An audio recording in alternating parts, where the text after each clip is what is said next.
In our time, it's easy to find some pretty negative portrayals of Christians, the Bible, and science, along with standard tales about Christians believing the earth is flat, persecuting Bruno and Galileo, the Wilberforce-Huxley debate, and the Scopes trial.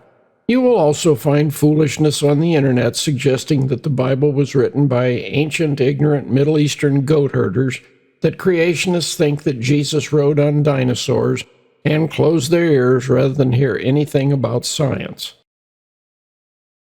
Well, some of that malarkey comes from the false impression given out that modern Western science, the inductive empirical scientific method, rational thought, and technology only began a couple hundred years ago with the Enlightenment and modern era. There's a good bit of evidence that earlier humans were not ignorant, irrational, superstitious, pre-scientific dummies. They were seriously studying nature, doing advanced mathematics, developing precise calendars, medicine, architecture, and developing technologies centuries and even millennia before the Enlightenment. Modern skeptics are pretty good at spinning mythology themselves. Our word science comes from the Latin word scientia, and it referred to knowledge in a general enough sense that theology was considered the queen of the sciences. Many of the names we think of in connection with the origin of modern science, Roger Bacon, Copernicus, Tycho Brahe, Francis Bacon, Galileo, Kepler, Pascal, Newton, were biblical theists who lived before the French Enlightenment. They wanted to move away from dependence on the philosophical ideas of Plato and Aristotle so as to investigate how God's created natural order actually operates by observation and evaluating available evidence and following those things wherever they lead. The Bible is a collection of 66 writings produced between 1445 BC and 100 AD, claiming to be inspired information about God and his program to redeem humanity through a predicted Messiah that appeared in Jesus of Nazareth about 2,000 years ago. While not a textbook, detailed information about any area of nature, if God exists and has communicated truth about reality in the Bible, then I would take very seriously anything that it says about the natural universe, for that would be the best starting place for understanding it. Nature refers to the natural universe and everything within it, observable objects, processes, and life forms. We now know that there are sounds, forms of light, and other things beyond what our senses can detect. So reality is larger than what we can directly identify by our five senses. Genesis 1, verses 1 and 2 tells us that the universe had a beginning and was created by God, meaning it was intelligently designed. After the creation of matter, the heavens were stretched out. The earth began with order imposed on it by God's Spirit. Genesis 1, 6 through 10 says the water was divided, with some on the surface and some below. The early earth's surface was first covered with water, from which the continents later emerged. Genesis 1 teaches that early life originated from a living source, the living creator. This is called biogenesis. Life comes from life. Representatives of major life form groups appeared distinct and fully formed at about the same time. In verses 11 and 12, vegetation, plants yielding seed, fruit trees bearing fruit. In verses 20 through 25, the great sea creatures, every winged bird, livestock and creeping things, which are insects, and beasts of the earth, and they all reproduced after their kind. That means that biological change is limited to variation within those major groups, and that would impact what the fossil record should look like. Genesis 1, 26 through 28 indicates that humans, male and female, are a special creation in God's image, which means that we have some potential similarities to God, but we are not little versions of God. humans are capable of, and given responsibility for, overseeing other life forms. Genesis 2, verse 18, indicates that human males and females were intended to work together as partners. In marriage, they are to function as a team.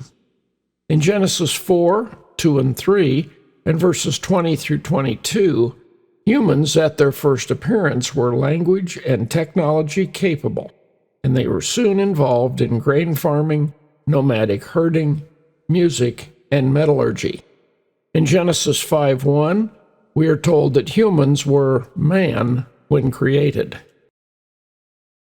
Genesis 2, verses 5 and 6, indicates that the early earth had a warm, temperate climate worldwide prior to the Great Flood. Genesis 3, 17 to 19, says that after sin entered, God imposed a curse of decline and death on nature, so the natural order is winding down or disordering. The natural order is wearing out. It was subjected to futility and under bondage to corruption. It will wear out and perish like a garment, and is passing away. Genesis 5 and 11 give us the Messiah's early genealogy, all the way back to Adam, with years until the first son was born, adding up to around 6,000 years of human history. Genesis 6:4 says the Nephilim were on the earth prior to the flood, and this refers to giant life forms, with Numbers 13:33 indicating that there were remnants of giantism after the flood. Genesis 6 through 8 tells us that there was a great year-long flood of water, with rising water and daily tidal action increasingly washing over and eventually covering the continents, killing off most of the life forms and burying them in increasing levels of sediments that eventually hardened into sedimentary rock strata. The waters eventually drained into the ocean basins. Thus, Earth history involves normal, calm processes with occasional major catastrophes that can change the landscape a good deal in a short time. The founders of modern Western science believed that God had revealed himself in the book of nature and also the book of Scripture, just as Psalm 19 summarizes it. The heavens declare the glory of God, and the sky above proclaims his handiwork. The law of the Lord is perfect, reviving the soul. The testimony of the Lord is sure, making wise the simple. The precepts of the Lord are right, rejoicing the heart. The commandment of the Lord is pure, enlightening the eyes. And in Psalm 111, verse 2, Great are the works of the Lord, studied by all who delight in them. Contrary to popular propaganda, biblical Christianity is not hostile to traditional empirical science, but was the cultural setting that fostered its development. Since the natural order was produced by a rational creator, there should be consistent patterns and processes that could be studied and understood by rational humans created in his image.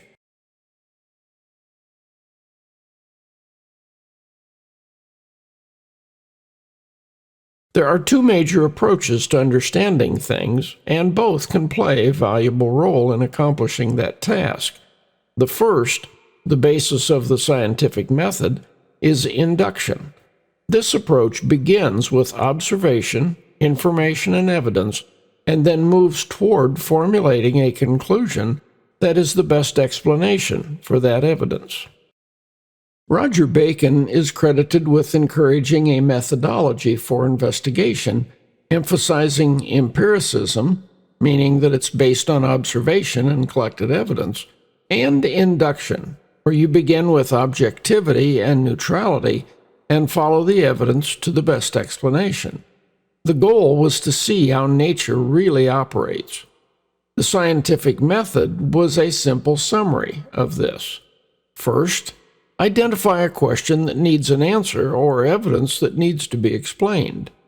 Second, you make observation and collect and analyze all available evidence. Third, you create a hypothesis. a tentative explanation for the evidence. Fourth, you test the hypothesis to see if it adequately explains the evidence. 5, if it does, you define a theory. If not, you revise the hypothesis or create a new one. Even after defining a theory, you must keep an open mind and be on the lookout for problems with the theory or new evidence indicating that adjustments or replacement is required. The textbook my dad used in his general biology class, Elements of Biology, written by Paul B. Weitz, spent 30 pages on the philosophy of science. For the essential character of traditional science, Weitz said several things that we should think about. All science begins with observation, the first step of the scientific method. At once, this delimits the scientific domain. Something that cannot be observed cannot be investigated by science. It is necessary, furthermore, that an observation be repeatable, actually or potentially. One-time events on Earth are outside science. That is also a major reason why one-time, unrepeatable events normally cannot be science. Experimentation is the fourth step in the scientific method. At this point, science and non-science completely part company. Now the small, killjoy voice of the scientist is heard in the background. Where is the evidence? Answers without evidence are at best unsupported opinions, at worst wishful thinking and fanatical illusions. This is where many, who have been properly scientific up to this point, become unscientific. Their claims exceed the evidence. They mistake their partial answer for the whole answer. They contend to have proof for a fact, while all they actually have is some evidence for a hypothesis. There is always room for more and better evidence, or for new, contradictory evidence, or indeed, for better hypotheses. Anything to which the scientific method can be applied, now or in the future, is, or will be, science. Anything to which the method cannot be applied is not science. Let's review. Unobserved, one-time, unrepeatable events in the past cannot be investigated by science. Explanations without evidence, or that exceed the evidence, are unscientific. Subjects to which the scientific method cannot be applied are not science. Traditionally, there was an understood limit to what science could study. If one-time, unobserved, unrepeatable events in the past are not proper subjects for science, then what's going on when members of the science priesthood make confident-sounding pronouncements about things that are outside of what their methodology was formulated to deal with? The origin of the universe, the origin of the earth, the origin of life, the historical diversity of life forms, and any story of human origins which begins with something before humans. When members of the academic priesthood make confident, scientific-sounding statements about one-time unobserved and unrepeatable events in the past, there is a very good chance that these are not really science stories. And John Lennox says that the public needs to be aware that just because a person is a scientist does not guarantee that everything they say is a scientific statement. Without observation or evidence, human stories about one-time unrepeatable events in the past are primarily composed of assumptions, imagination, and speculation, based on some presumed philosophical scenario. Stories imagined upon little or no evidence will be very vulnerable to evidence found later that does not fit, and those stories will need major rewrites. The other approach is called deduction. It begins with an explanation or a story, and then handles evidence in one of three ways, depending on your view of the story. Believers have embraced the story. They emphasize evidence and arguments that support and promote it, and they are not eager to hear evidence or criticisms that threaten the story. Critics reject the story. They want to raise doubts and discredit the story and are not eager to hear evidence or arguments that support the story or any criticisms of their criticism. Truth seekers have no agenda other than to evaluate the story fairly to see if it is valid, invalid, or partially valid. They welcome and evaluate all valid evidence and arguments.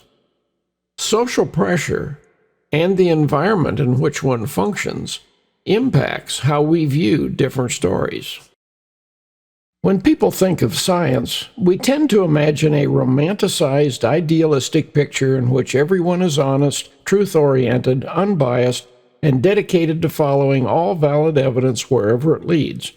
And there are people who approach it that way and do very good research that yields truth about reality and leads to helpful technologies and advances. However, science is also an area of human pursuit, and like any other human institution, it involves orthodoxy, dogmas, and inquisitions to remove dissenters. Students are expected to embrace whatever the current orthodoxy is so as to get good grades, graduate, and be accepted into the clergy for employment in that system. There is pressure to publish and make a name for yourself, and the most noteworthy areas are to come up with something new or debunk some widely held idea. It can result in money, notoriety, and advancement. Those lower in the academic system may have to navigate sensitive and career-conscious egos of those higher up. Researchers being funded by companies may be tempted to fudge the research so it yields answers that will encourage continued funding. Here are some comments from people in the system being honest about the dark side. There's no doubt that the way in which you look at the data is shaped, influenced by the kinds of theories you have. But our ways of learning about the world are strongly influenced by the social preconceptions and biased modes of thinking that each scientist must apply to any problem. The stereotype of a fully rational and objective scientific method, with individual scientists as logical and interchangeable robots, is self-serving mythology. I am, as regular readers of this column know, to the point of tedium, an advocate of the position that science is not an object, truth-directed machine, but a quintessentially human activity, affected by human passions, hopes, and cultural biases. Cultural traditions of thought strongly influence scientific theories, often directing lines of speculation, especially, as in this case, when virtually no data exist, to constrain both imagination and cultural prejudice. Scientists are people, too, so we can ask how scientists know what they say they know. Like everybody else, scientists know things, either through their own experience or through authority. As an undergraduate, I learned DNA is a double helix, but I have never done an experiment to show it. I rely on authority. All scientists rely on authority for almost all of their scientific knowledge. If you ask a scientist how she knows about the structure of cholesterol, or the behavior of hemoglobin, or the role of vitamins, she will almost always point you to the scientific literature rather than to her own records of what she has done in her laboratory. As an element of a larger civilization, science can be corrupted if it is taken over by enough people that are more committed to advancing an ideological agenda than following evidence wherever it leads to better understand nature. So what happens to science when a philosophical agenda is more important than following the evidence? We don't have to imagine, for we have some clear examples. Years ago, a cancer researcher was found to have buried evidence that disagreed with her cultural ideology. In the research, it was found that young women having an unnatural abortion had a significantly higher instance of breast cancer because hormones were being released that the body no longer knew how to handle without the fetus. She did not include that in the final report because she was pro-abortion and did not want to publish information that might be useful to anti-abortion advocates. When ideological commitments are threatened by evidence problems, those more committed to their ideology than following the evidence will do whatever they feel necessary to protect their ideology. So, how would science change if it came to be controlled by atheists who wanted to eliminate God and the Judeo-Christian worldview from the thinking of an entire civilization, and were willing to use the good name of science as a platform to promote their philosophical agenda?